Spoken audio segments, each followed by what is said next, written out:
Hi everyone, welcome back to A Piece of Chrissy. I'm Chrissy and I'm here to help you harness the current cosmic influences to create a life of peace, clarity and purpose. This week is another major one in astrology.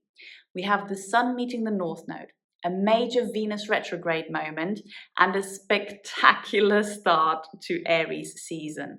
Plus, we've got some deep emotional work coming up for us with two of the goddess asteroids, Juno and Vesta, stationing retrograde. So if you're feeling like things are shifting fast but also going really deep, you're not imagining it. Let's dive in and break it down so you can learn how to work with the energies instead of getting sideswept by the chaos. We'll start off on Monday when the Sun conjuncts the North Node in Pisces. This is one of the most fated transits of the month. The North Node represents that which comes closest to an idea of our destiny. It's something that we're unfamiliar with, that feels alien and uncomfortable to us, but that we must grow into as we progress through our lives. The older we get, the stronger the North Node's pull becomes on us. It forces us to step outside of our comfort zone. And the more we reject that and the more aggressively we start pursuing comfort, the more dramatic the events will be that will nudge us towards the path that the North Node had in store for us. This is a global transit, so that means that we all collectively, as a human species, have something that we need to grow and develop towards that resonates with the themes of Pisces.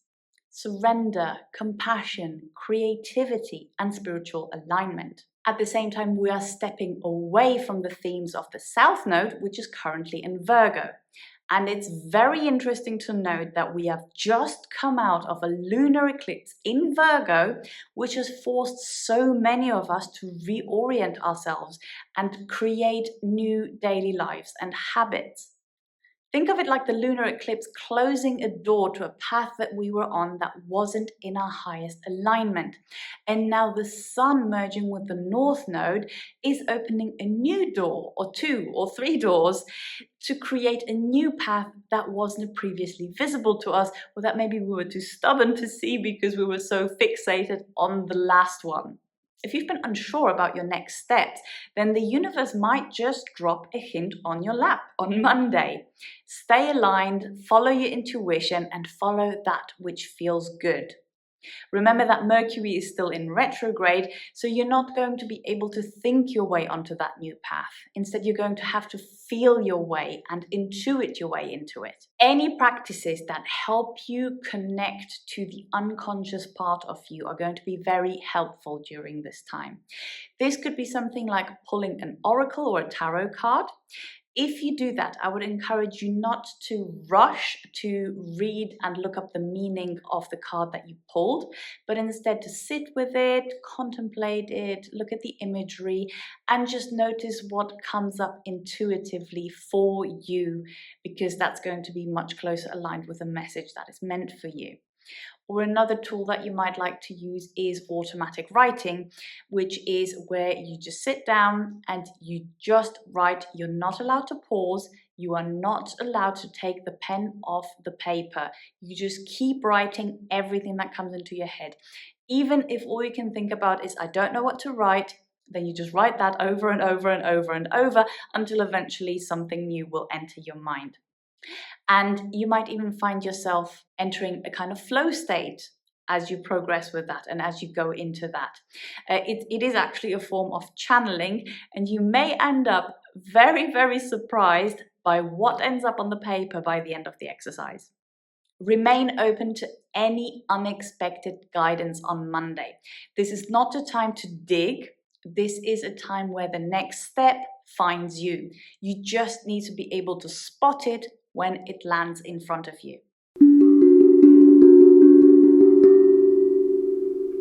Then on Wednesday, Juno, the asteroid of commitment and partnerships, stations retrograde in Sagittarius. A retrograde is a period of reflection and reassessment. And so until Juno stations direct again at the start of July, it might feel like our relationships are not progressing the way that we would like them to. And that's the reason why retrogrades can feel so frustrating for so many of us, because we end up in these situations where we feel like, oh, do we really have to do this again? We've been through this again, really? And if you find yourself feeling that way, that's usually a sign that the issue wasn't fully resolved the first time round or even the second time round. It's just that we probably just got a bit fed up of dealing with it. So while Juno retrogrades through Sagittarius, this is a time to reevaluate what freedom in relationships means to you. Are your relationships allowing you to grow, or are they keeping you stuck? Are they aligned with your values? Are you sacrificing too much of yourself for others? And this isn't just for romantic partnerships, this is also for business partnerships or any close friendships as well. This is an excellent time to sit down and review what your core beliefs around freedom in relationships are. How much freedom do you expect from a partner, and how much freedom are you willing to give them in return? Do you consider independence in a relationship a help or a hindrance? What do you need from a relationship, and how much are you willing to compromise? So sit down, write down about 5 to 10 of these core beliefs, and then you can grade them into helpful, neutral, and unhelpful. And what you want to do is then find ways of reframing those unhelpful beliefs into more positive and more empowering ones. This is not a process that can be done with the snap of a finger, of course. Beliefs are deeply ingrained in us, often taking years, if not decades, to form. But the good news is it doesn't take decades to reverse a belief. And especially if you're working with this energy of Juno in retrograde, that will actually make it easier for you. So just revisit that list every couple of days, and then that will help you, and you will find yourself catching these beliefs as and when they come up, and then being able to reframe them into a more positive one where you've already done the work and already sat down and considered what would be a more helpful belief. And remember that healthy relationships support individual growth. So use this time to communicate your needs clearly with your partner.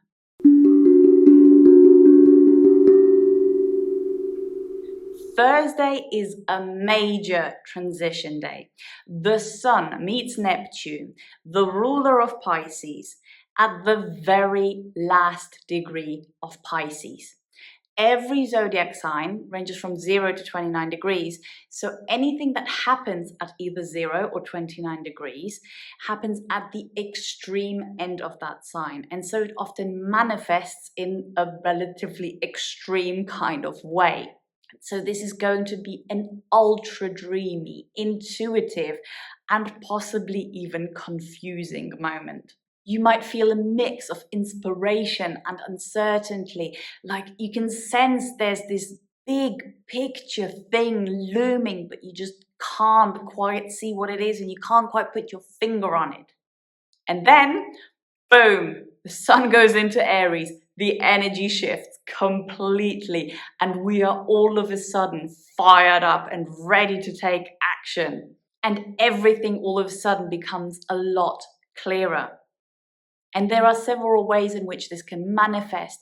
This can be this thing that you've dreamt of, and all of a sudden you are sick and tired of waiting for your prince or princess charming to sweep you off your feet and make everything good again. And you're ready to charge into life and take action and create what you want. On the other hand, this might also manifest as like a collective awakening from deception and disillusionment that makes us really angry and fired up and makes us want to take steps so that this can never happen again. And however this is going to manifest, this is a taster and a precursor of what's to come when Neptune moves into Aries at the end of the month. This is going to be a stepping stone towards that. It's a big change of the guard kind of moment as we step into the new astrological year. It's the moment when we are finally cutting the ties with That which the lunar eclipse in Virgo told us is no longer in our highest good, and we are fully stepping onto the path that we caught a glimpse of when the Sun conjuncted the North Node on Monday. Aries season rewards action, and so this is a time when we really want to take action on our manifestations. Even the tiniest baby step will be rewarded with greater clarity and greater motivation that comes from it. The tricky thing is that we have this energy on one side, but on the other side, Mercury is still in retrograde, and all of the astrology is just so chaotic right now. It's just not a good idea to launch something new right now. So here's how to deal with that extra layer of difficulty. Instead of launching something new, see yourself as the version of you that has already achieved that thing, and then take the kind of action that person would take. So for example, instead of launching a new business, see yourself as the successful entrepreneur, as the successful business owner, and do the things that person does to the best of your current abilities. Even if that means, just going to a cute coffee shop with your laptop and doing some work there for an afternoon, something like that. Instead of buying a new property, just go spend some time in the neighborhoods that you would like to live.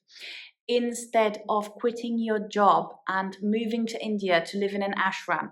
And remember, you can still do all of those things once Mercury is out of retrograde.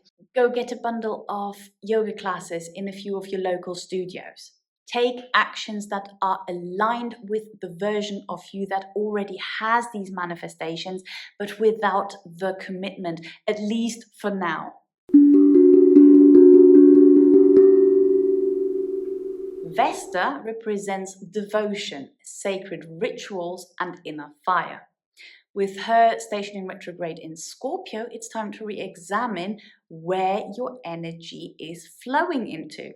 Are you pouring yourself into something that drains you? Or are you neglecting a passion that actually lights you up? This transit is all about reclaiming your energy and pouring it into something that truly matters to you. Scorpio is all about transformation, and so we are being called towards transforming what we devote ourselves to, consciously or unconsciously, just through our actions that we don't think about. And this transformation might come in unexpected ways. I recently came across a concept that really stuck with me, and I think it's very appropriate for this transit. And it's that sometimes doing more can help us do more. For example, many writers find that the more they write, the easier it is for them to write more. It's like an engine that once it gets switched on, it's much easier to keep going. And so they find that the more writing projects they take on, the easier it is for them to complete the ones they've already got, plus all of the new ones. Another example is physical exercise. Although we're doing more and it's exhausting in the moment and we're expending energy in the moment, we actually find ourselves feeling more energized afterwards for the day ahead and also in the long run. So identify one area of your life where investing more energy could help you create a positive ripple effect in your life. What can you do more of to allow you to do more? And what would you need to cut out of your life to make space for that? Considering these two questions will help you to really figure out what you are devoting yourself to in your life.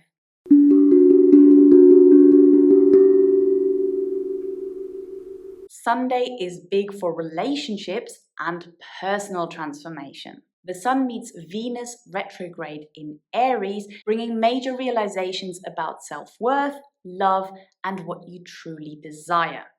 With Pluto in the mix, with a sextile, this energy is deep and transformative, but in a harmonious and easily accessible way, not in the kind of turn your entire life into rubble and make you rebuild it kind of way that we might know of Pluto in other situations. So you might have some powerful realizations about relationships, or about the way that you see yourself.